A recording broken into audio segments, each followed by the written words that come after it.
Xəbər verdiyimiz kimi Ucarın Qazı Qumlaq kəndi ərazisində Mercedes markalı minik maşınının su kanalına aşması nəticəsində Coşqun Məmmədov hadisə yerindəcə həlak olub. Doğru Xəbər Azərbaycan bildirir ki, 1994-cü il təvəllüdlü Coşqun Məmmədov Ucar rayonu Bərgüşad kənd ümumi orta məktəbində Azərbaycan dili və ədəbiyyat müəllimi kimi işləyib. 32 yaşlı müəllim ötən gün dəfn olunub. Allah rəhmət eləsin. Şəmkirdə isə 33 yaşlı kişi bədbəxt hadisənin qurbanı olub. 1993-cü il təvəllüdlü Alik Məmmədov evin həyətində yerləşən tövlənin dam örtüyündən ot bağlaması düşürərkən ehtiyatsızlıqdan pilləkəndən yıxılıb. Hündürlükdən düşən Alik Məmmədovun başı beton səthə çırpılıb.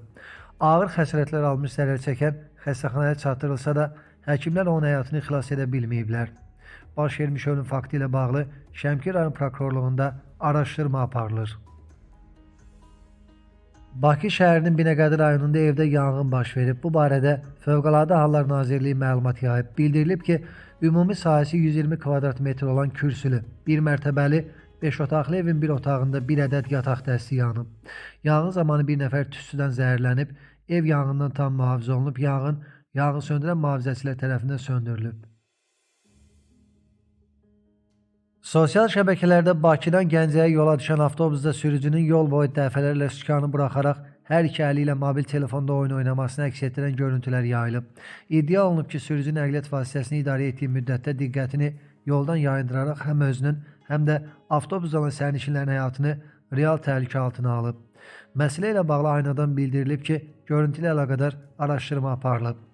Məlum olub ki, uğurlu yol MMC-yə məxsus 77 JK 411 dövlət qeydiyyat nişanlı nəqliyyat vasitəsini idarə edən sürücü Namiq Cənnətovdur.